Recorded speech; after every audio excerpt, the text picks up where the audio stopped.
Students, आप लोग का मेरे YouTube चैनल मैथ्स डाउटलेस में स्वागत है। तो इस वीडियो में आज हम लोग देखने वाले हैं Jharkhand board 2021 class 12 subject math के मॉडल पेपर 1 का सेक्शन बी का सॉल्यूशन।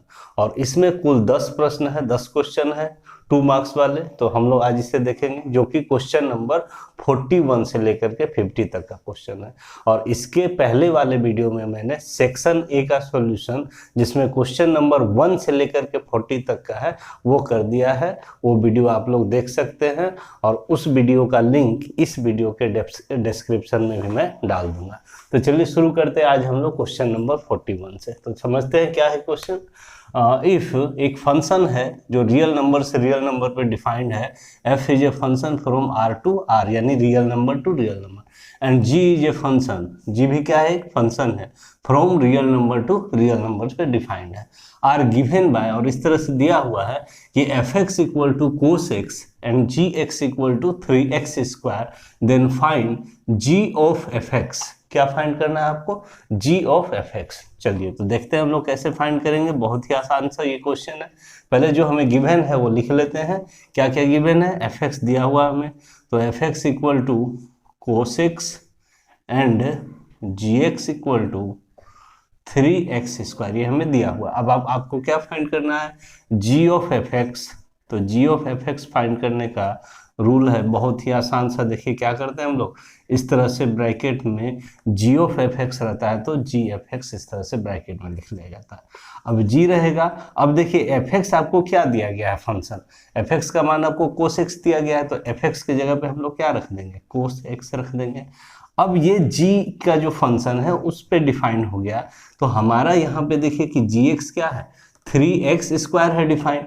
अगर यहाँ x है तो यहाँ 3x का स्क्वायर। तो उसी तरह आप समझिए कि ये x है, cos x को क्या समझना है, x। तो जिस तरह से फंक्शन डिफाइंड है कि 3x स्क्वायर है, तो आप यहाँ क्या लिखेंगे, यहाँ लिखेंगे 3, चूंकि x के जगह पे cos x है तो cos x का स्क्वायर कर देंगे। और cos x का होल स्क्वायर को आप क्या जानते हैं, हम लोग क्या लिखते हैं, cos स्क्वायर x। तो यही आपका क्या हो गया, आंसर हो गया।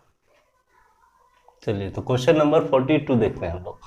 Prove that 10 inverse 1/7 plus 10 inverse 1/13 is equal to 10 inverse 2/9। हमें प्रूव करना है, यानी कि LHS लेकर के चलना है और जो आपका RHS में दिया गया है उसे हमें ला देना है, प्रूफ हो जाएगा हमारा। तो चलिए देखते हैं कैसे हम लोग प्रूफ करेंगे। यह डायरेक्ट एक फॉर्मूले पे है, तो चलिए हम लोग पहले LHS ले लेते हैं। तो LHS इक्वल टू क्या दिया हुआ है, 10 इनवर्स 1/7 प्लस 10 इनवर्स 1/13, ठीक है। और देखिए एक फार्मूला होता है 10 inverse x plus 10 inverse y का। क्या फार्मूला होता है, तो फार्मूला होता है 10 inverse x plus y by 1 minus x into y. ये फार्मूला होता है, आप लोग को याद होगा इनवर्स ट्रिगोनोमेट्रिक फंक्शन में। तो इसी फार्मूला का यूज हम लोग करने वाले हैं। तो अब इस फार्मूला देखिए, x के जगह पे आपका 1/7 है और y के जगह पे 1/13 है। तो हम लोग यूज करते हैं फार्मूला 10 इनवर्स, क्या होगा ब्रैकेट में, x प्लस वाई। x के जगह पे क्या है 1/7, y की जगह पे क्या है 1/13 लिख दिए। फिर 1 माइनस x इंटू वाई, यानी 1/7 इंटू 1/13। इसे सॉल्व करना है अब हमें। चलिए 10 इनवर्स, यहाँ पे 7 और 13 का LCM ले लेते हैं तो 91 हो जाएगा। फिर हम लोग यहाँ पे लिख लेंगे कितना, 13 हो जाता है, इधर 7 हो जाएगा। यहाँ पे भी अब 1 माइनस 1 हो गया ऊपर और इधर हो गया नीचे 91, ठीक है। तो 10 इनवर्स ऊपर देखिए कितना हो गया, ऐड कर लीजिए। तो हो गया ये आपका 20/91। और यहाँ पे हम फिर से 1 के नीचे कुछ नहीं तो 1 LCM ले लेंगे, 191 का कितना 91 हो जाएगा। और इधर हो जाएगा आपका 91 और यहाँ हो जाएगा 1, ठीक है। अब देखिए क्या करना है हमें, 10 इनवर्स आपका ऊपर है 20/91, तो 20/91 हम लोग ले लेते हैं और आपको पता है यहाँ पे 4 चीज़ ऐसे रहता है तो आपको रिवर्स प्रोसेस उल्टा करके गुना कर दिया जाता है। तो 20/91 में मल्टीप्लाई आपका हो जाएगा 90/91 माइनस 90 यानी 90 से, तो 91/90 से मल्टीप्लाई कर देंगे हम लोग। तो 91 कैंसिल हो गया, 0 0 भी कैंसिल हो गया, तो क्या बच गया 10 इनवर्स 2/9। यही आपको लाना है RHS में, तो इक्वल टू RHS, और ये आपका क्या हो गया, प्रूव्ड हो गया। चलिए क्वेश्चन नंबर 43 देखते हैं। इफ A इक्वल टू, देखिए एक मैट्रिक्स दिया हुआ है और उसमें 3 एलिमेंट्स है -2 4 5, और एक मैट्रिक्स B दिया हुआ है आपको जिसमें एलिमेंट्स है 1 3 -6। देन फाइंड AB, यानी A इंटू B। आपको क्या करना है, मैट्रिक्स का मल्टीप्लीकेशन है, ये 2 मैट्रिक्स को मल्टीप्लाई करना है और आपको आंसर बता देना है। तो चलिए मैट्रिक्स को जब मल्टीप्लाई करते हैं तो उसका कुछ रूल है, इसे समझ लेते हैं पहले कि कब 2 मैट्रिक्स को हम लोग मल्टीप्लाई कर सकते हैं, और जो मल्टीप्लाई करने के बाद जो रिजल्ट आएगा, जैसे प्रोडक्ट AB आएगा, वो कितने ऑर्डर का आएगा उसे समझ लेते हैं, फिर हम लोग चलेंगे प्रोसेस में। तो देखिए इस मैट्रिक्स का अगर हम ऑर्डर लिखें तो ये कितने ऑर्डर का मैट्रिक्स है, इसमें अगर हम गिनती करें, काउंट करें कितना रो है, तो देखिए इधर वाला रो कहलाता है R1 R2 R3, 3 रो है, और कॉलम कितना है, ऊपर से एक ही कॉलम है, तो इसका ऑर्डर कहलाएगा 3/1। क्या बोलते हैं हम लोग, 3/1। जितना रो है पहले लिखते हैं और जितना कॉलम है बाद में, और मल्टीप्लिकेशन का साइन होगा, लेकिन पढ़ते हैं हम लोग 3/1। उसी तरह से इस मैट्रिक्स का ऑर्डर अगर आपसे पूछे तो इसमें R1 क्या है, एक ही रो है, लेकिन कॉलम देखिए 3 है, C1 C2 और C3, तो इसका ऑर्डर आप क्या कहिएगा, तो 1/3 बोलेंगे हम लोग। ठीक है, अब देखिए आपको प्रोडक्ट क्या निकालना है, AB, यानी A को बाएं तरफ रखना है और B को दाहिने तरफ, यही करना है। ये उल्टा आपको कभी नहीं कर देना है कि BA निकाल देंगे तो आंसर सेम आ जाएगा, नहीं, ये गलत हो जाता है। आपको AB बोला तो A को ही बायां रखना और B को दाएं।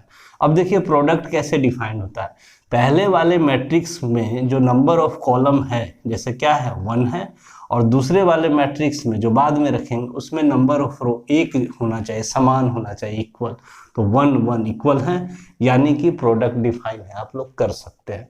अब जो प्रोडक्ट आएगा AB वो कितने ऑर्डर का आएगा, तो वो देखिए इसका पहला लेते हैं हम लोग रो और इसका नंबर ऑफ कॉलम, ये दोनों का जो ऑर्डर है यानी मल्टीप्लाई, वही होगा इसके प्रोडक्ट का ऑर्डर, यानी जो AB का हमारा रिजल्ट आएगा वो ऑर्डर होगा 3/3 का मैट्रिक्स, यानी 3 रो रहेगा और 3 कॉलम रहेगा, यानी कि ऐसा A11 A12 A13 A21 A22 A23 A31 A32 A33, इस ऑर्डर का आपका प्रोडक्ट आएगा। चलिए तो शुरू करते हैं हम लोग AB का मल्टीप्लिकेशन कैसे करेंगे।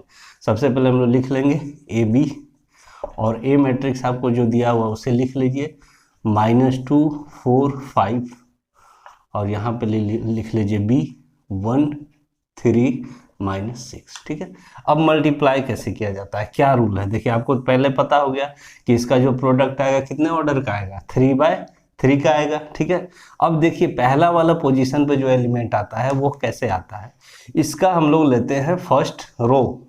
क्या लेते हैं, फर्स्ट रो के सारा एलिमेंट को गुणा करके फिर बीच में प्लस का साइन देके इसके फर्स्ट कॉलम के एलिमेंट के साथ किया जाता है। तो इसके फर्स्ट रो में क्या है आपको दिख रहा है -2, और इसके फर्स्ट कॉलम में क्या दिख रहा है 1, तो -2 × 1 करते हैं, फिर प्लस देके आगे चलते हैं, लेकिन यहाँ कोई एलिमेंट ही अब नहीं है, इसमें भी नहीं है, तो यहीं पे रुक जाएंगे हमारा। अब चलिए दूसरा पोजीशन पे क्या आएगा, तो फर्स्ट रो ही लेंगे लेकिन सेकेंड कॉलम लेंगे इस बार। ऐसे भी आप लोग यहाँ देखिए 1 2 लिखा हुआ है, तो फर्स्ट रो लीजिए सेकेंड कॉलम लीजिए, तो फर्स्ट रो में -2 है और सेकेंड कॉलम में 3 है। फिर तीसरा एलिमेंट जो आएगा फर्स्ट रो और थर्ड कॉलम यानी -6, इस तरह से आपका आएगा। फिर अब आते हैं इसमें, तो यहाँ पे क्या आएगा देखिए, सेकेंड A21 के पोजीशन पे, तो सेकेंड रो फर्स्ट कॉलम यानी 4 × 1, फिर इसमें सेकेंड रो का एलिमेंट और सेकेंड कॉलम का, फिर इसमें सेकेंड रो और थर्ड कॉलम, फिर आते हैं यहाँ पे तो थर्ड रो यानी 5 को फर्स्ट कॉलम के एलिमेंट के साथ, फिर थर्ड रो को सेकेंड 3, फिर थर्ड रो का एलिमेंट लेंगे 5 और थर्ड कॉलम यानी -6। अब इसे मल्टीप्लाई कर लेंगे, यही हमारा आंसर आ जाएगा। तो ये हो गया -2, ये हो गया -6, ये हो गया 12, ये हो गया 4, 12 -24, 5, 15 -30। यही आपका क्या हो गया, आंसर हो गया 3/3 का। चलिए क्वेश्चन नंबर 44 देखते हैं। ये डिफरेंशिएशन का क्वेश्चन है। यहाँ आपको दिया हुआ है if y equal to 5 to the power x by x to the power 5 then find dy by d x. क्या निकालना है आपको, dy बाई डी एक्स निकालना है, यानी इस फंक्शन को डिफरेंशिएट करना है आपको x के रेस्पेक्ट में, और जो आंसर आएगा वो आपका आंसर हो जाएगा। तो देखिए यहाँ पर दो अलग अलग फंक्शन है, ये एक्सपोनेंशियल फंक्शन है 5 टू द पावर x, और ये x टू द पावर 5 एक अलजेब्रिक फंक्शन है। जब दो अलग अलग फंक्शन u बाई v के फॉर्म में है तो उसे डिफरेंशिएट हम लोग करते हैं इस फार्मूले को लगा करके, यानी u बाई v का क्या होता है डिफरेंशिएशन, पहले v हम लोग बाहर निकालते हैं डिफरेंशिएशन u का, फिर माइनस u को बाहर करेंगे डिफरेंशिएशन v का, अब बाय v स्क्वायर। तो इस फार्मूला के अकॉर्डिंग ही इसे हम लोग बनाते हैं। चलिए तो शुरू करते हैं हम लोग। y इक्वल टू आपको दिया हुआ है 5 to the power x by x to the power 5, हम लोग लिख लेंगे differentiating both side with respect to x। ठीक है, तो इधर हो जाएगा आपका क्या, dy बाई डी एक्स, और इधर d by d x of 5 to the power x by x to the power 5। ये हो गया। अब देखिए यहाँ पर ये u समझिए, और इसे आपको समझना है भी, नीचे वाले फंक्शन को u बाई v में। तो फार्मूला आपको सामने लिखा हुआ है, देखिए सबसे पहले बाहर किसको करना है, v को, यानी x टू द पावर 5 को, और डिफरेंशिएशन किसका करना है, u का, यानी 5 टू द पावर x का, फिर माइनस, फिर u को बाहर करना है, यानी 5 टू द पावर x बाहर होगा, और डिफरेंशिएशन v का करना है, यानी x टू द पावर 5 का, अब बाय v स्क्वायर है, यानी x टू द पावर 5 का होल स्क्वायर। ये फार्मूला में हो गया एक्सपेंड।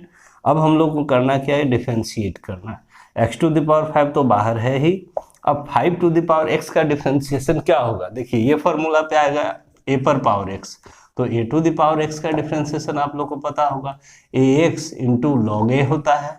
तो सेम उसी तरह से देखिए क्या हो जाएगा, यहाँ ax यानी a के जगह पे 5 है, तो 5 to the power x into log a होता है, तो a की जगह 5 है तो लॉग 5 हो गया, minus 5 to the power x, और x टू द पावर 5 का differentiation x to the power n वाले फार्मूले से n इंटू एक्स पर पावर n माइनस 1 होता है, यानी 5 इंटू एक्स पर पावर 5 माइनस 1 यानी कितना, 4 हो जाएगा, और यहाँ हो जाएगा x to the power 5 into 2 कितना, 10। चलिए अब देखिए कि दोनों में आपको यहाँ पर दो टर्म है, दोनों में कॉमन जो है निकाल लेंगे।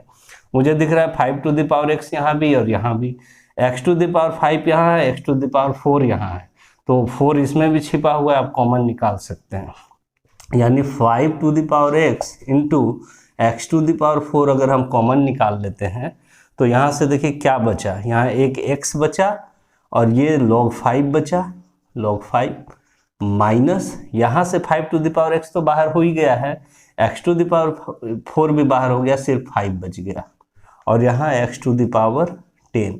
अब यहाँ देखिए पावर 4 है, यहाँ 10 है, सेम है, तो पावर आपका डिवाइड में क्या होता है, घट जाता है, तो ये हो जाएगा नीचे पावर 6। ठीक है, तो फाइनल आंसर आपका क्या आ जाएगा, देखिए आपका फाइनल आंसर आने वाला है 5 to the power x bracket में x log 5 माइनस 5 बाय, इससे ये घट के क्या बचेगा, x टू द पावर 6 बचेगा। यही आपका क्या हो गया, आंसर हो गया। क्वेश्चन नंबर 44 में देखिए और में अथवा में भी एक सवाल दिया गया है, तो चलिए इसे भी हम लोग सॉल्व कर लेते हैं। तो क्वेश्चन ये है कि if y equal to x cube plus 10x then find d2y by d x square. इसका मतलब कि आपको क्या फाइंड करना है, डबल डिफरेंशिएट करना है, मतलब एक बार फंक्शन को डिफरेंशिएट करके dy बाई डी एक्स निकालेंगे और फिर उसको डिफरेंशिएट करेंगे तो हमें क्या मिल जाएगा, सेकेंड ऑर्डर डेरिवेटिव, यानी d2y by d x square. तो चलिए शुरू करते हैं हम लोग बनाना। यहाँ पर हमें जो y इक्वल टू दिया हुआ लिख लेंगे एक्स क्यूब प्लस 10x, अब फिर लिख लेंगे यहाँ differentiating both side with respect to x, ठीक है। तो ये हो जाएगा dy/dx, और इधर दो फंक्शन है प्लस एडिशन के रूप में, तो हमें अलग अलग डिफ्रेंशिएट लिख सकते हैं हम लोग इस तरह से, dy/dx of x cube plus dy/dx of 10x, अलग अलग कर लिए।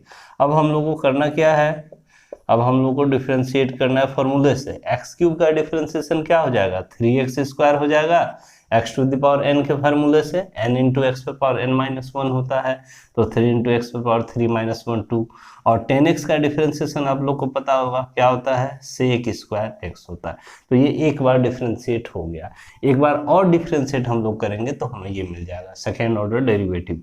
तो फिर लिखेंगे हम लोग differentiating again both sides with respect to x, एक बार और डिफ्रेंशिएट कीजिए, यानी dy/dx ऑफ dy/dx, और इधर भी जितना फंक्शन है दोनों में लगाइए dy/dx।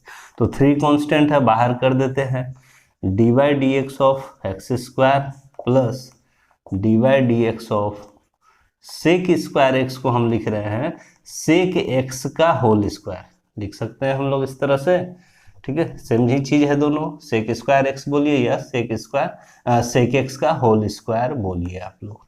अब यहाँ से देखिए आपको इसे ही बोला जाएगा d2y/dx², जो हमें फाइंड करना है।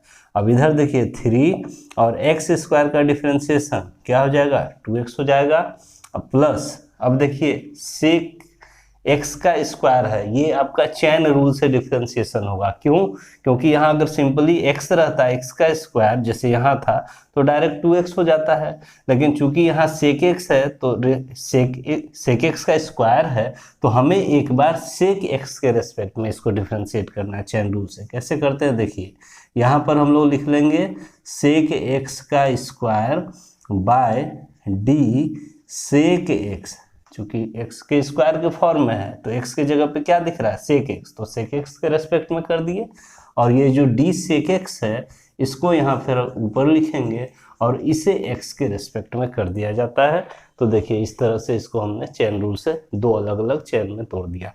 अब हमें क्या करना है, अब फाइनली देखिए क्या आंसर आ जाएगा, एक दो लाइन में आ जाएगा आंसर हमारा, d2y/dx² d2y/dx² is equal to, देखिए क्या हो जाएगा, 2 इंटू 3 6x हो गया यहाँ, प्लस देखिए इसको ट्रीट कीजिए आप x² के तरह, ठीक है। ये समझिए x है, x का स्क्वायर और x, तो x² का डिफरेंशिएशन क्या होता है, 2x होता है, तो इसका हो जाएगा 2 sec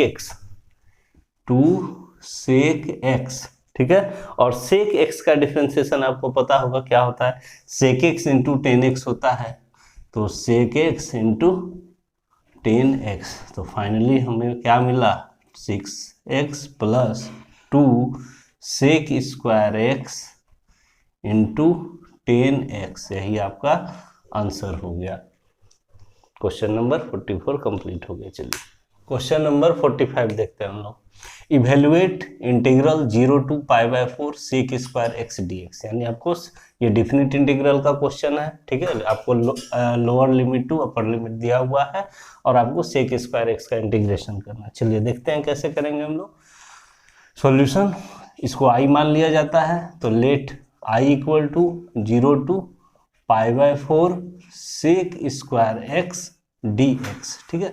अब देखिए आपको पता होगा कि 10x का डिफरेंशिएशन sec² x होता है, तो उसका रिवर्स कर दीजिए, sec² x का इंटीग्रेशन क्या हो जाएगा, 10x हो जाएगा, और कुछ नहीं, बहुत आसान है। तो sec² x का इंटीग्रेशन 10x हो गया। अब आप इसमें लिमिट लगा दीजिए, कहाँ से कहाँ तक, 0 to π/4। अब रूल आपको पता होगा कि आप एक बार पहले अपर लिमिट लगाएंगे और फिर माइनस देके लोअर लिमिट, तो ये हो जाएगा 10x के जगह पे कितना, π/4, और माइनस 10x के जगह पे कितना, 0। अब 10 π/4 का मान आपको पता होगा 1 होता है, और 10 0 का मान 0 होता है, तो 1 - 0 क्या हो गया, 1 हो गया। ये आपका आंसर हो गया। क्वेश्चन नंबर 48 देखिए, evaluate integration of 1/x log x dx। 1/x log x का आपको इंटीग्रेशन करना है, जिसमें आपको लिमिट दिया हुआ है e to e², ठीक है। लोअर लिमिट आपका e है और अपर लिमिट e² है, तो इसको हम लोग इंटीग्रेशन करेंगे तो किस मेथड से? सब्स्टिट्यूशन मेथड से। ये सब्स्टिट्यूशन मेथड का सवाल है। क्यों? क्योंकि हमें दिख रहा है अगर हम यहाँ पर log x को कुछ पुट कर देंगे, t पुट कर देंगे तो और log x का डिफ्रेंसिएशन करेंगे तो उसके डिफ्रेंसिएशन में हमें 1/x मिल जाएगा, जो कि यहाँ दिख रहा है। तो इसीलिए ये किस मेथड का है? सब्स्टिट्यूशन मेथड का है। तो चलिए हम लोग शुरू करते हैं। सबसे पहले इसे i मान लेंगे हम लोग। क्या मान लेंगे? i। तो let i equal to e² 1/x log x dx। ठीक है। अब यहाँ पर आपको पुट करना है log x को t, put log x equal to t, और x के रेस्पेक्ट में डिफ्रेंशिएट करना है, differentiating with respect to x। तो log x का डिफ्रेंशिएशन क्या होता है? 1/x होता है, और इधर हो गया t का डिफ्रेंशिएशन x के रेस्पेक्ट में dt/dx। ये dx को आप इधर ले आइए, मल्टीप्लाई हो जाएगा, तो 1/x dx बराबर क्या मिला? dt मिला। ठीक है।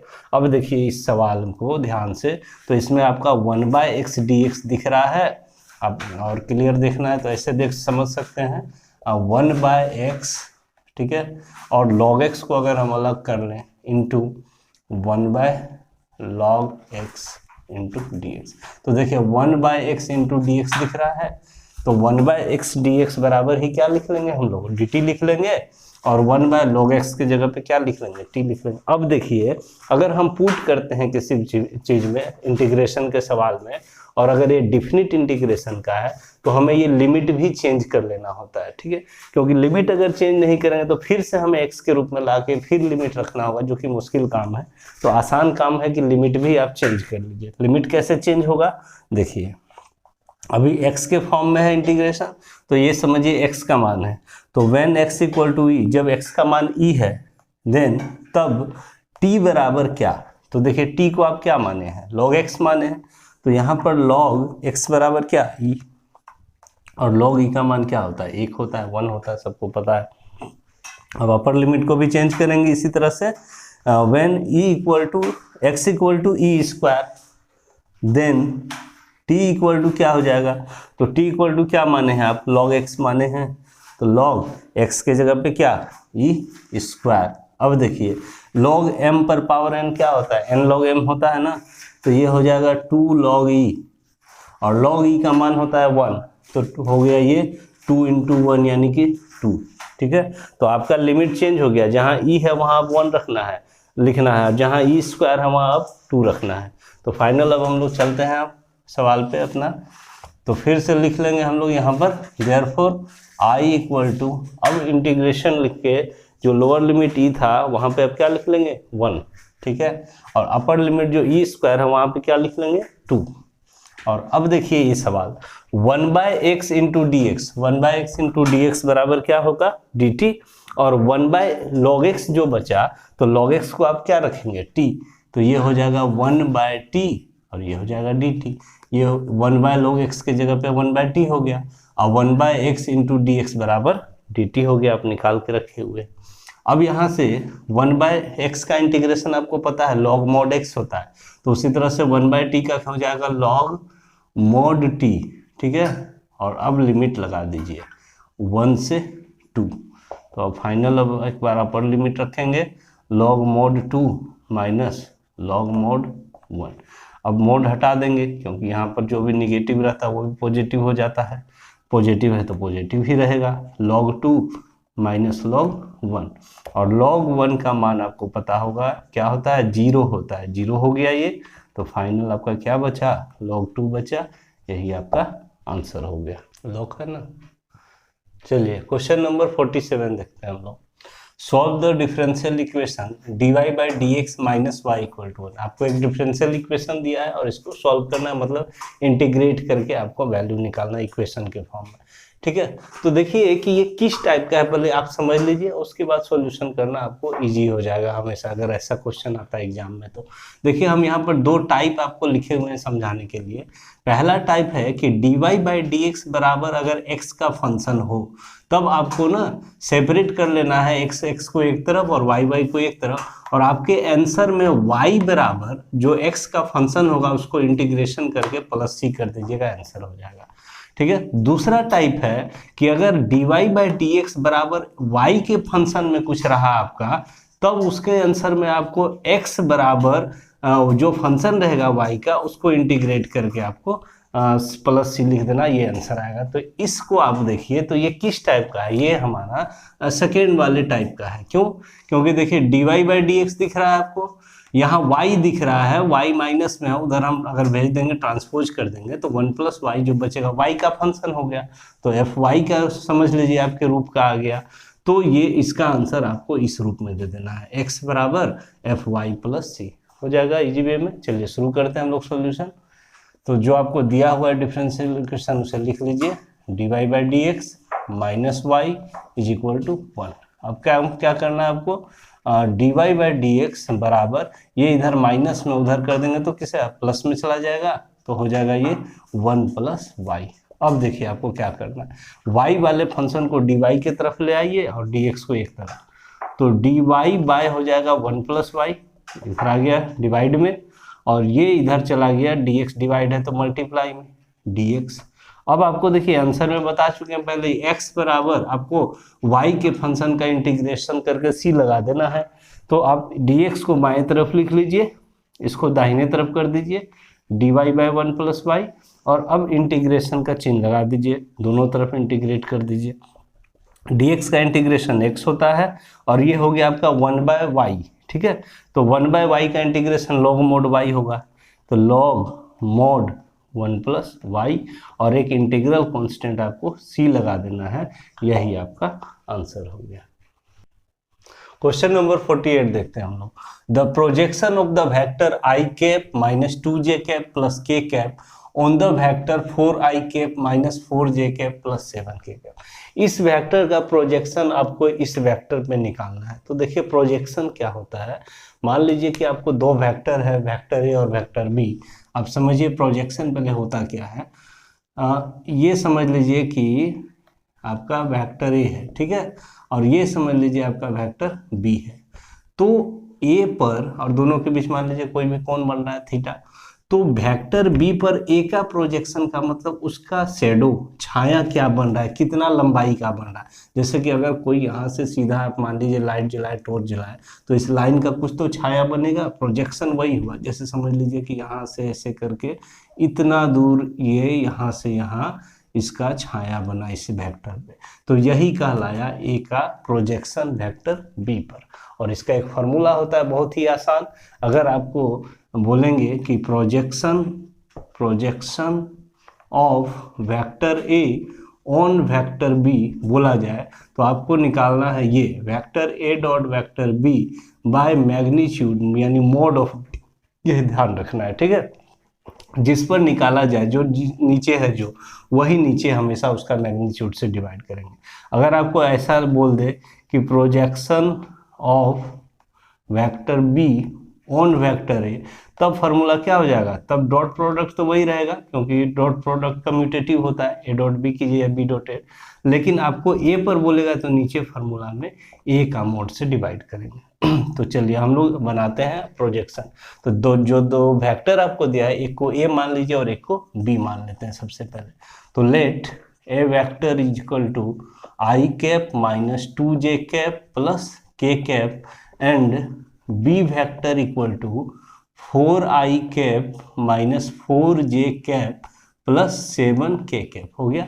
अब हम लोग लिखेंगे कि projection of A vector on B vector is equal to vector A dot vector B by mod B, यही फार्मूला होता है।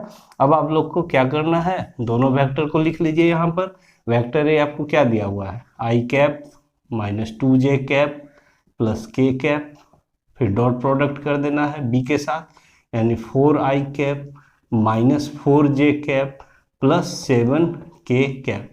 और b का मैग्नीट्यूड, किसी भी वेक्टर का मैग्नीट्यूड आप लोग जानते होंगे क्या होता है, अंडर रूट होता है उसके i, j और k का जो कोफिशिएंट है उसका स्क्वायर, यानी b का मैग्नीट्यूड तो 4 का स्क्वायर प्लस माइनस 4 का स्क्वायर और प्लस 7 का स्क्वायर।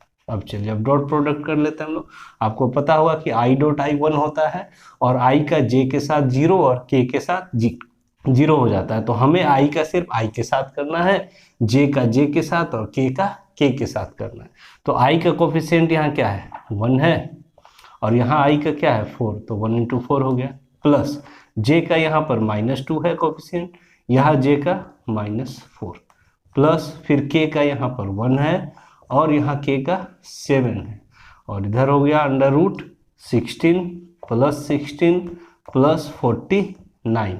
ठीक है, अब देखिए क्या आ रहा है, तो यहाँ 4 हो गया प्लस 4 2 जा 8 प्लस 7 और इसे ऐड कर लेते हैं हम लोग, तो कितना हो जाएगा 6 6 12 12 8 20 21, एक बच गया 2 2 4 6 6 7 1 8 81। ठीक है, अब इसे हम लोग यहाँ लिख लेते हैं, जगह का कमी है यहीं पे लिख देते हैं। देखिए क्या आ रहा है 8 7 15 4 19 19 हो गया ये, और 81 का ये आपका स्क्वायर रूट क्या हो जाएगा 9 हो जाएगा, तो 91/9 हो जाएगा आपका प्रोजेक्शन। यही आपका आंसर हो गया। क्वेश्चन नंबर 49 देखिए क्या है, if probability of A equal to 0.8, probability of B equal to 0.5 and probability of B by A, conditional probability है ये दिया हुआ 0.4, then find probability of A union B, यानी ए यूनियन बी का probability आपको फाइंड करना है। तो देखिए probability of A union B का फॉर्मूला क्या होता है, पता होगा आपको, याद नहीं तो कर लीजिए, probability of A plus probability of B minus probability of A intersection B, ये फॉर्मूला होता है किस probability of A union B find करने का।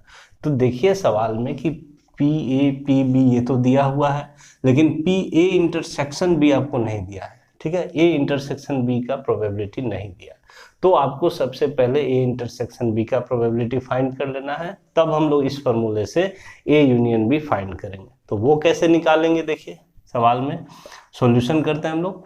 तो देखिए जो दिया है पहले लिख लेते हैं हम लोग, यहाँ पर पी ए दिया हुआ कितना 0.8, पी बी शॉर्ट में हम लोग पी बी बोल रहे हैं 0.5 और पी बी बाय ए ये दिया हुआ है आपको 0.4। ठीक है, तो आपको एक फार्मूला पता होगा probability of B by A का, ये क्या होता है, ये होता है probability of A intersection B by नीचे जो है वही, यानी प्रोबेबिलिटी ऑफ ए, ये होता है फार्मूला। ठीक है, तो प्रोबेबिलिटी ऑफ बी बाय ए कितना दिया हुआ है 0.4 दिया हुआ है, लिख दिए।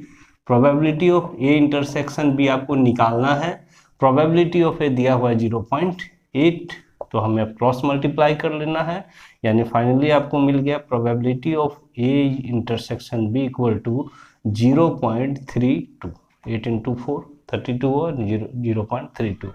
अब फाइनल जो आपको निकालना है, क्या निकालना है, probability of A union B निकालना है। तो इतना बराबर लिख लेंगे हम लोग, P A plus P B minus P A intersection B.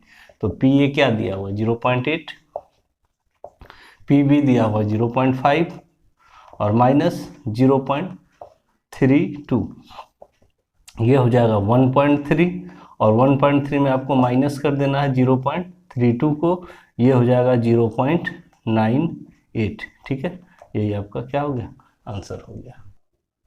Question number 50 देखते हैं हम लोग, if the cartesian equation of a line is x - 5/3 is equal to y + 4/7 is equal to z - 6/2। ये आपको देखिए एक लाइन का इक्वेशन दिया हुआ है, किस फॉर्म में, कार्टेशियन फॉर्म में। Then find a vector equation for the line, तब आपको क्या फाइंड करना है इसके हेल्प से, इसी लाइन का वेक्टर इक्वेशन। ठीक है, हम लोग जानते हैं कि किसी भी लाइन का दो फॉर्म है, एक वेक्टर फॉर्म होता है और एक कार्टेशियन फॉर्म होता है। तो आपको वेक्टर फॉर्म में निकालना है, कार्टेशियन फॉर्म दिया गया है। ठीक है, कभी कभी वेक्टर दे देगा और कार्टेशियन निकालना रहेगा, तो वो सवाल आएगा तो उसे भी हम लोग देखेंगे। तो चलिए सीखते हैं हम लोग। तो देखिए यहाँ पर सबसे पहले आप लोग समझ लीजिए, किसी भी लाइन का जो स्टैंडर्ड फॉर्म होता है कार्टेशियन फॉर्म में, वो क्या होता है, वो होता है x - x1/a बराबर y - y1/b बराबर z - z1/c। ठीक है, जहां पॉइंट क्या है x1 y1 z1, ये तीनों पॉइंट कहलाता है, इससे लाइन पास कर रहा है। और जहां ABC क्या है, उस लाइन का डायरेक्शन रेशियो होता है, ये होता है। अब वेक्टर फॉर्म में इसी लाइन का इक्वेशन होता है R vector equal to vector A plus lambda vector B. ये होता है जहां वेक्टर ए पॉइंट होता है, जहां से लाइन पास कर रहा है, और वेक्टर बी ना उस लाइन का डायरेक्शन रेशियो होता है। तो यहां से हम लोग पॉइंट और डायरेक्शन रेशियो निकाल लेंगे, तो आसानी से हम लोग लिख देंगे वेक्टर इक्वेशन। चलिए शुरू करते हैं हम लोग सॉल्यूशन। पहले गिवन इक्वेशन ऑफ लाइन जो है लिख लेते हैं। Given equation of line is क्या दिया हुआ है, तो x minus 5/3 is equal to y plus 4/7 is equal to z minus 6/2। इसे अभी आपको ना स्टैंडर्ड फॉर्म में लिखना है, यानी ऐसा माइनस बीच में होना चाहिए। देखिए यहाँ प्लस दिख रहा है, इसे चेंज करेंगे। यहाँ माइनस है ही, इसे कुछ नहीं करना है। यहाँ पे प्लस है, इसे हमें ना माइनस करके उस फॉर्म में बनाना है, y माइनस y1/b के फॉर्म में।